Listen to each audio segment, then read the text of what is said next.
আজকে আমি নাম ধরে কিছু মানুষের কথা উল্লেখ করতে চাই। একটা থেকে আপনারা রাজনৈতিক অপরিপক্কতা বলতে পারেন, রাজনৈতিক শিষ্টাচার বহির্ভূত কাজ বলতে পারেন, কিন্তু আই ডোন্ট কেয়ার। কালকের পর থেকে আমি স্কুল আসলে কেয়ার করবো না। আমি আমার ব্যক্তিগত জায়গা থেকে প্রতিবাদ জারি রাখবো। সেটাতে আমার রাজনীতি থাকলো না আপনাকে মেরে ফেলা হলো, এটাতে আমার কিছুই যায় আসে না।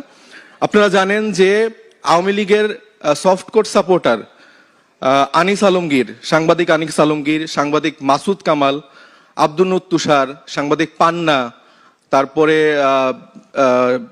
মিডিয়া ব্যক্তিত্ব শাওন, তারপরে তারেক রহমান, আম জনতা পার্টির, এরকম অনেক ব্যক্তিরা আছে যারা রেগুলার বেসিসে টকশোগুলাতে এই আমাদের মিডিয়া, আমাদের সাংবাদিক ভাইরা সুযোগ করে দিচ্ছে, যারা রেগুলার বেসিসে ইনক্লুসিভ রাজনীতি, ইনক্লুসিভ মানে নির্বাচনের কথা বলে তাদেরকে প্রতিনিয়ত সুযোগ করে দিচ্ছে।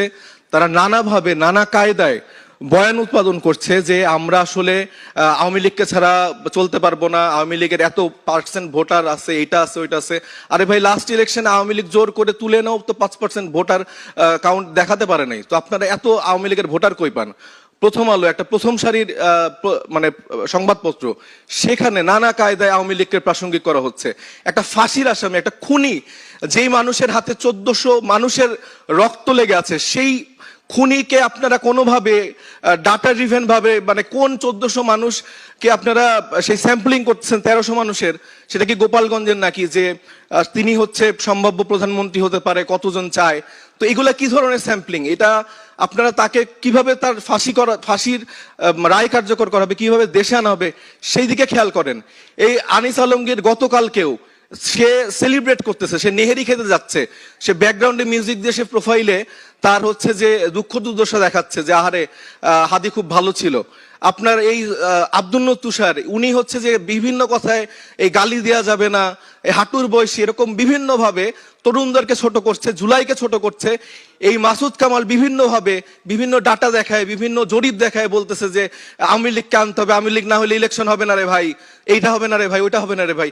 এই পান্না সারাদিন 32-এর মায়া কান্না দেখায়, এই পান্না সারাদিন আওয়ামী লীগকে নিয়ে মায়া কান্না দেখায় এবং আওয়ামী লীগকে নানাভাবে প্রাসঙ্গিক করছে। এই শাওনের মতো যারা মিডিয়া কর্মী আছে, এরা মিডিয়াতে থেকে সারাদিন জুলাইকে ছোট করছে, জুলাইকে আকাঙ্ক্ষাকে ছোট করছে, এবং এদের বিরুদ্ধে আমাদের সরকার নিশ্চুপ, কোন রকম ব্যবস্থা নেওয়া হচ্ছে না। আমাদের প্রত্যেকটা মিডিয়া এখানে চুপ, প্রত্যেকদিন টকশো গুলাতে নানাভাবে এই মানুষগুলা উপস্থিত হচ্ছে।